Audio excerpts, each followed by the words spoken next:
Hi there.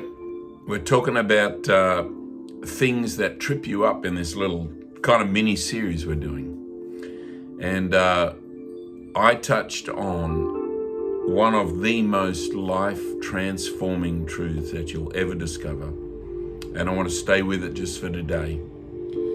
Because in James chapter 3, we're told this, that if you can control your tongue, you can control the whole of your life.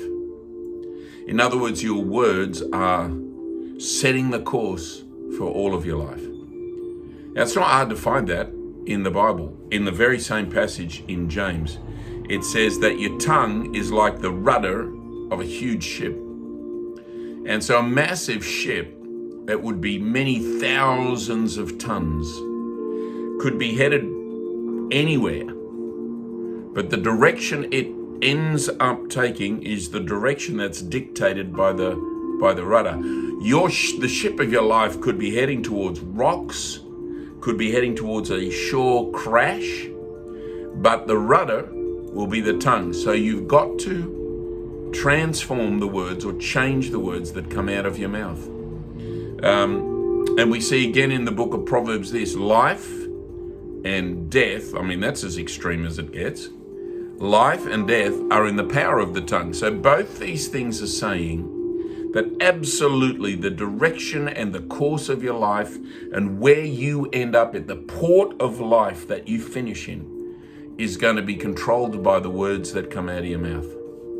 So it's good. It's one thing to know that, and it's another thing to say, what are we going to do about that? Like, how does that change? How do I change that? I mean, I've known that as a Christian maybe for 10 or 20 years, but I'm not sure how much my language, my words are really changed. Here's an idea for that.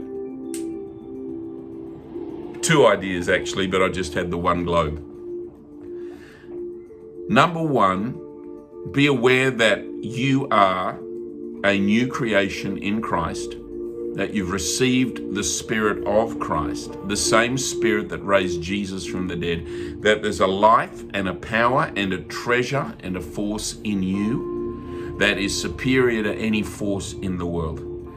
Accept that, believe that, and consciously begin to walk in view of that.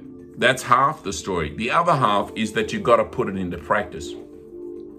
And there's a balance there that's really important. Some Christians are very focused on just what Christ has done in them, but they negate or they downplay the idea that they've got to change. They've got to make decisions to change.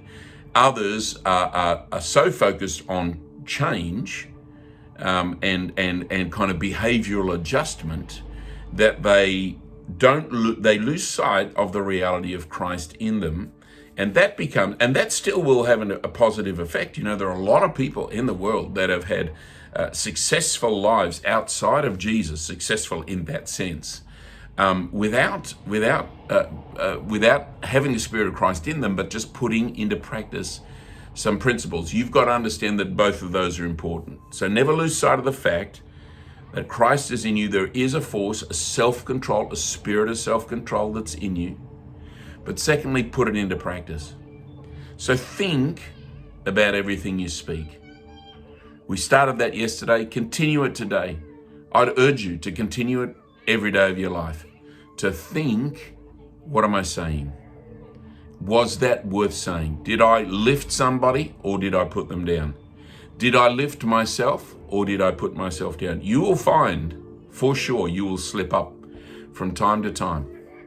But as you are disciplined and focused in making a change, it's part of what's called putting on the new man. That is the new man. The new man speaks faith, speaks well of God, well of life, well of themselves, and well of others. But you've got to put that on every day. And it's simple attention to that detail. Pulling yourself up and saying, actually, I'm going to change the way I speak. I used to say this, you're a loser.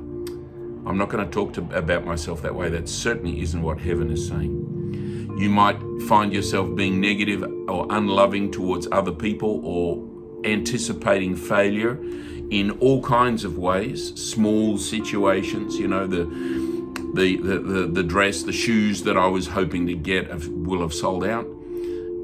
Change your thinking, change your words. They'll direct your life. Thanks.